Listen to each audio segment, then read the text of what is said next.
All right, we're here with Jeff Angelo, former Iowa Republican state senator until 2008 and chair of Iowa Republicans for Freedom. Thanks for appearing with the Uptake today on this busy day, sorting through tech difficulties and such. But what we want to hear, Jeff, is about, those of us who don't live in Iowa and aren't really familiar with Iowa politics. We know there's been this kind of struggle for same-sex marriage rights. I understand that your position has changed a bit on it over the years. First of all, tell us, rehash for us what happened in early '09, lead us up to the 3 Supreme Court justices being recalled, and your take on this and how it's evolved. Well, basically, there have been multiple attempts in the Iowa legislature to pass a constitutional amendment which would limit marriage to between a man and a woman. And when I was in the legislature, I was actually one of the leading sponsors of those amendments. When the Varnum decision came down and the actual Iowa Code was overturned, Iowa Code does say that marriage is between a man and a woman. The Varnum decision basically said in the Iowa Supreme Court that this violated equal protection under the law and throughout the code, and so there was a renewed push for an Iowa constitutional amendment limiting marriage to between a man and a woman. At the same time, in the last election, we have a retention process here in Iowa where there's a vote to retain judges. Now, what that process really is supposed to be about is the competency of the judge. The only time that we've actually thrown judges out is when there's some real malfeasance in office. But this was made a political issue. We don't like the Varnum decision, so let's throw them out. A lot of out-of-state groups came in, millions of dollars spent, and they did get the judges thrown out. Following that, there was another move in the Iowa legislature in 2011 to bring a constitutional amendment to the floor of the Senate, the Iowa House. There was a public hearing, and at that point, I showed up to say, look, I've changed my mind on this issue, and gave a testimony at the public hearing against the constitutional amendment. It did go ahead and pass the House, but then it wasn't taken up in the Iowa Senate. The Democratic-controlled state Senate by 2 seats, I think, right? By a narrow margin. Interesting. So, of course, same-sex marriage is legal in Iowa. Correct. Well, let's go back to when did you support a constitutional amendment to make marriage between one man and one woman? When was that, and what were your reasons for doing that at the time? Well, I think there's the secular and there's the religious. The secular reason would be the argument that you believe that it's in children's best interest, that marriage always be between a man and a woman, that children will be damaged, if you will. The religious is, and there are folks who do stand up right on the floor of the legislature and say this is God's law, this is what the Bible says, and therefore the law must be consistent with that. I think that given my evangelical background, and I am a member of a conservative church, I let that bleed over into my feelings about same-sex marriage. And it is really, really hard to talk about same-sex marriage and separate out that the actual institution of marriage is civilly recognized by government, a secular institution, and then there's the marriage that you get when you're in church. And this law does not affect churches and who they can or cannot marry. According to their religious tenets, that's not being violated. But it is difficult for legislators and a lot of voters to say, well, my church teaches that marriage is between a man and a woman, so therefore I cannot be supportive of it in a secular setting, when in fact if a same-sex couple goes to the courthouse, it goes to the local city hall, wants to be recognized as married, that's purely a matter of recognition by the government and not by the church. And what changed? I mean, what changed in your mind or in your heart, perhaps, or in your political or religious outlook? I would say that what changed for me was that I've had meaningful relationships with friends who are homosexual, and that I began to recognize that there wasn't harm in these people asking to be married, that in fact we were treating them as second-class citizens and denying them the right to go to their courthouse and be married. And I just feel like in the end their relationship looks like my relationship. I'm in a heterosexual marriage. I've met the person that I plan to spend the rest of my life with. I've created a stable family. They are asking for the same thing, and therefore it becomes hard for the government to make a case that preventing same-sex couples from being married is a good thing for society. You have to be able to prove harm if you are preventing two adults from coming to a courthouse and saying we'd like to be married. And so I think I'm being more honest about it in that I believe that it's good for society. I believe that we visit harm on people by not allowing them to be married. They go through their life feeling like they're second-class citizens. They're told that the life that they're living is somehow not as good as my life. And I think we need to recognize the harm that we do in actually preventing couples who want to go to the courthouse and be married from being married. You're no longer in politics. You haven't been for, I guess, 4 years now, Right. nearly 4 years. But I'm going to gather that your changed position on same-sex marriage has probably affected your dynamic with other Republicans, Yeah. former colleagues. How has it? Well, I think that you have two views. You have people saying, well, I'm just shocked by this. I can't believe this.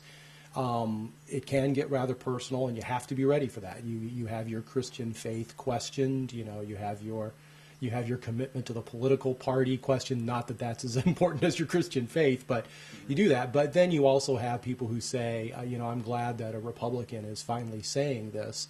There is a great deal amongst Republicans who believe that same-sex marriage should be allowed. There's a great deal of intimidation right now in not speaking out. There are people who don't want to go through having their faith questioned, don't want to be told that they're not truly a Republican. We're in Iowa where a lot of folks seek work with political campaigns or want to work for the state government. They fear that coming out in favor of same-sex marriage has some sort of personal negative impact on them. But somebody has to pick up the ball and start talking about the fact that there are significant numbers of Republicans who do favor same-sex marriage. As a matter of fact, the most recent polling by the Times, New York Times, said that 56% of Iowa caucus goers are in favor of some sort of recognition for same-sex couples. It may be marriage, or maybe they don't want to call it marriage. They say, well, I'm okay with calling it a civil union. That's really not the story that you hear when Iowa gets covered politically, that a majority of Republicans are in favor of some sort of recognition. And so there needs to be the ability for Republicans to say, actually, I have an alternate view on this issue, and not feel intimidated about expressing that view.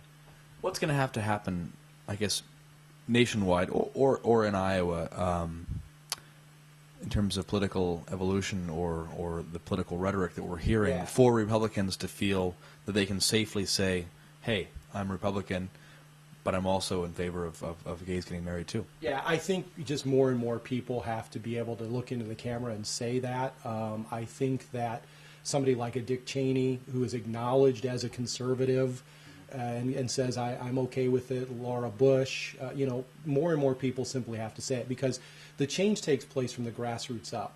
A lot of people have asked, well, how do you pick a presidential candidate if they're all saying, I'm all in favor of man-woman marriage? Well, you're not going to go to a rally where, say, a Michelle Bachmann is today and change her mind, because the politicians reflect the will of the people. So what you have to do is you have to go to the people, and the politicians have to hear from them that we believe that it is okay to, in Iowa, continue the status quo is actually what we're fighting for. Right. So they have to hear that that's okay, and then their views then reflect the views of their constituents. So have to start with the grassroots. More and more people have to be able to tell their friends that they're okay with it, and then the change begins to take place. Tell us about Republicans, Iowa Republicans for Freedom. Is it, some pretty broad words? Is it focused on marriage equality? Is it focused on a lot more than that? Tell us about, why the group was founded and what you're doing right now. Yeah, it's completely focused on marriage equality because it would not serve in our best interest to try to fuse all these different issues. It has to be focused on this issue. And the reason for that is that the folks who are in favor of man-woman marriage are very well organized and have a lot of mostly out-of-state funding. And there was really no organized effort on behalf of Republicans who actually believe that same-sex marriage is okay, particularly if you take a look at the polling and you start seeing 70% support among Republicans under the age of 35. Well, where is the organization that speaks for them? Because we certainly see the organizations in the media that speak for those that oppose the freedom to marry. So we organized so that we would give an umbrella group for people to come under and have an organized effort to speak on the other side of the issue. So we sent out to our members, we sent out a proposed platform plank tonight to go to the caucus and say that we favor continuing same-sex marriage in Iowa. Of course, there'll be a platform plank that'll say we favor a constitutional amendment banning it. So it is okay for people in their caucus to stand up and say, I have this position, here's why. Let people talk it out and then take the vote. So that's part of our effort. Have the candidates, the current crop of candidates, addressed this issue head on? Have they addressed your group head on? What's your perception of their positions vis-a-vis same-sex marriage? Well, you see some alternating positions. I think it's intriguing what's going on with Ron Paul right now. Ron Paul doesn't believe that the government should marry anybody. He has come out to campaign amongst social conservatives and say, hey, I believe in man-woman marriage. I just don't think that the government ought to be marrying people at all. But he's still getting hammered pretty hard. Of course, Mitt Romney supports some sort of recognition for same-sex couples, so he gets hit from the right on that. John Huntsman is a guy who is also in favor of recognition for same-sex couples, but has not campaigned actively in Iowa, so doesn't have really much support. And then you have the other groups, the other candidates like a Gingrich or like of course a Santorum. They really make a big deal of the social issues because they understand the number of evangelical Christians that show up at a caucus, and they're looking to harness that power. So you can't go to a rally where Rick Santorum is leading with the social issue and say, oh, I'm going to change his mind. That's just not that's not going to work. But the fact that you're starting to get some candidates to move a little bit, whether they say there should be some sort of recognition, or even the libertarian perspective of, marriage is something that takes place in your church, not in the government. That's movement, and that's where it all begins. Sure. Is or will Iowa Republicans for Freedom endorsing any of the candidates? No, I didn't want anybody perceiving that we had formed this platform so that people could use it to advance their own political power or strategy, including myself. I don't want that view. As you know, there's been some scandal in Iowa with people who have made endorsements, and there's been some talk of these people got offered money for their endorsement. There's always the hey, this person endorsed and look, what political position they got now. So I've been very, very careful about that. I don't want anyone to believe that this organization exists to elevate anybody politically. I don't want anybody to think I'm a volunteer. I don't take any salary. We don't get any grants or anything like that. I want anybody to believe that our motivation somehow is to elevate my political profile or anybody's political profile or to make any kind of money. This has to be a sincere organization that is working for an issue and is joined by people who believe in that issue and are lobbying the legislature and lobbying candidates in favor of the freedom to marry. How about you personally? Do you have a favorite in the race? Do you know for whom you'll vote today? I actually am one of those guys that I told everybody I'd make up my mind at the very last minute. I do like Mitt Romney. And again, one of the things I told people when we were talking about the Iowa Republicans for Freedom, I said, don't do what some other people do. Don't say, I'm going to base my support on one issue and walk away if I don't get my way on that one issue. So taking the candidates as a whole and how they campaigned and what their viewpoints are, I like Mitt Romney. Obviously, like a lot of Republicans, I'm making that decision based on how I think he would be a great manager for the economy.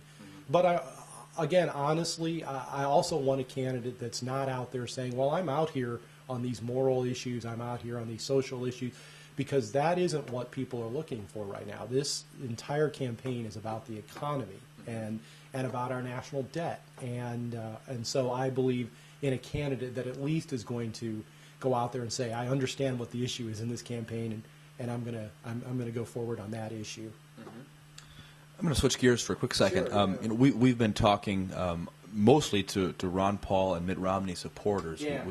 We filmed their speeches yesterday, their rallies yesterday, about the role of money in U.S. politics, how elections are financed in principle. as it relates somewhat to Citizens United and how, of course, corporations can give untold sums. Yeah. People can also give, but there's a cap on that. What are your thoughts? How ought American elections be funded? I don't know if there's any kind of system by which we'll believe that the system is purer than it is right now, because quite frankly, whatever financial mechanism you come up with, people will figure out a way to funnel the funding to their candidate. So, for example, you can do something like an Emily's List or something like that, where people are saying, okay, we can't give corporately, but everybody give to this candidate, or something like that. I think people just find a way. So I've always been really supportive of just making sure that people understand who's funding who. And I think there needs to be more daylight shine on who's funding who, so at least as you as a voter understand that. And if you don't like who's funding it or why they're doing it, then that should take into account, you should take that into account in your decision in regard to who you're going to vote for. But it is really, really, I agree with people that say that the government, a lot of its agenda is just handing out favors to big donors, and I'm troubled by that too. Yeah. But to be upfront with you, I'm not really sure how else you create a system that prevents that from happening, because the moment that you do, people start thinking of ideas, and this isn't a partisan issue. It's both sides that basically say, well, here's how we're going to get around that. So I think sunshine is the greatest solution to it. Is if people say, hey, these groups are the groups that are funding this person, and I'm not comfortable with that, then I think that should come into account when people make their vote on Election Day. Mm-hmm. So just to clarify, corporations should have to disclose who they support, just as people do. Yeah. But there should not be a limit on how much corporations can give, though of course there is a limit on how much people can give. Yeah. I think in general, I think people should be able to give what they can give, and you should know that who's funding a candidate and to the tune of how much, and to the extent where there are groups that are able to hide who funds them, and where they get their money from. I think that's a huge problem. So I like personally just the full knowledge of who's out there and how much money are they giving, and do we like that or do we not like that, and taking that into account when we vote for a candidate. Yeah. And what is your take on Citizens United's assertion that of corporate personhood, that corporations are people, or akin to people, have the same legal rights?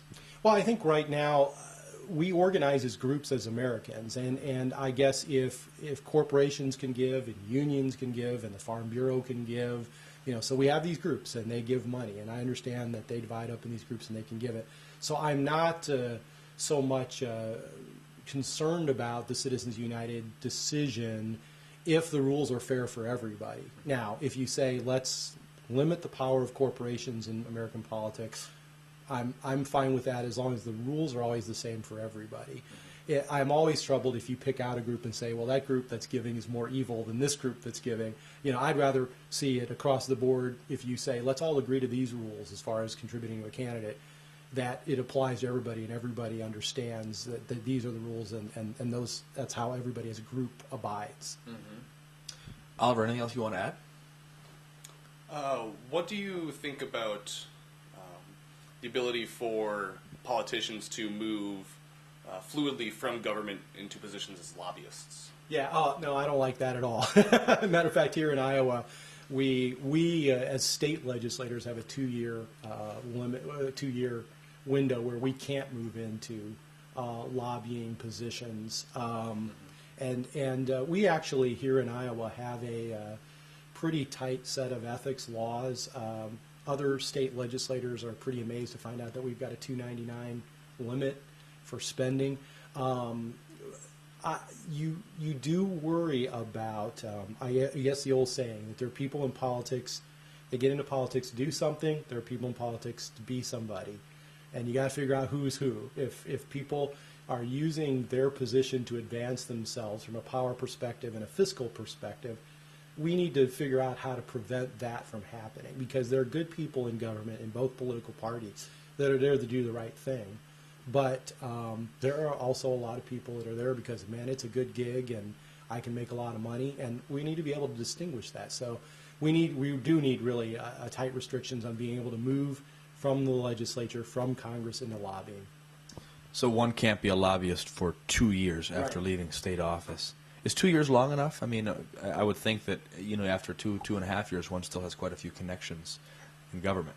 Yeah, I think that you still have friends in Iowa government. I know I still have friends. Not everybody's ignored me. So yeah, I mean, if you want to make that window a little bit longer, I wouldn't object to that.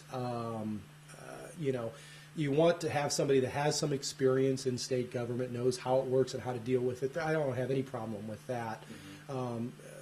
But yeah, somebody that is coming out and is basically selling their connections to get a lobbying job, that's troubling. And I wouldn't have any problem with widening that window so that, let's say it's 5 years, I'm just picking a number, Right. that a person can still say, hey, I've got enough experience in the legislative process, I can really benefit you as a lobbyist. Okay, no problem. But you're right that in a short window, people go out and say, hey, I still know, I'm real good buddies with the chair of this particular committee, wink, wink. So let's, how about hiring me for your lobbyist? That does go on, and it is troubling. What else is on your plate right now, other than chairing the group? What's your role at MediaCom? Basically, here at MediaCom, I run the local television station. MediaCom operates in small towns throughout the upper Midwest. And we've got a channel that runs local programming 24 hours a day. And so, as you can imagine, being here at the epicenter of the political universe for a while, we've had a lot of political programming. We've, what's so wonderful about being situated in Iowa is we've got a downtown studio, and in one day we invited in a bunch of presidential candidates to sit with our interviewer for 20 to 25 minutes each and talk healthcare issues. You can do that because you're in Iowa. So that's really, really cool. But today as we're talking is caucus day, and tomorrow we'll go back to covering marching band competitions and high school basketball, and I think our guys will be glad. Marching band competitions. Did you make it to the Romney rally last night, which was just down the road from here? I didn't. I went to his rally in Ames, and that was last Thursday night. Really intriguing dynamic. It's gone from people coming to his rallies to sort of kick the tires to, I think I'm meeting a guy who's got a real shot at being the next president of the United States. The dynamic is really, really different now than it was. I've been very fortunate to see practically every presidential candidate that's come through. I live in Ames. Eventually they're going to come down the street and be at the local pharmacy or the local coffee shop or what have you, so you go see them. And there's a lot of the process where you can tell people are there and they're kicking the tires and they're asking questions about issues that are important to them. And then there comes a certain rally, a certain dynamic to some rallies, and I think Romney is there, where people are like, I think this guy's got a good shot at winning. And then they show up just to be close to the guy. He's getting autographs. People are getting autographs. They're getting their children to get pictures with him. That's the dynamic of the Romney rallies right now. It's very interesting. Did you support a candidate in 08? I did support a candidate in 08, and now I'm going to draw a blank because I'm on live on the web trying to figure out which one. It's You can guess who it is at home, folks. Let's see. Log your bets. yeah. Well, let's see. Yeah, 08 was Bush. Yeah, that was still George W. Bush there, right? I think, wasn't it? No, 04. Well, in 04, Yeah, see. 04 was Bush's re-election. Yeah. Huckabee won the Iowa caucus in 08. Yeah.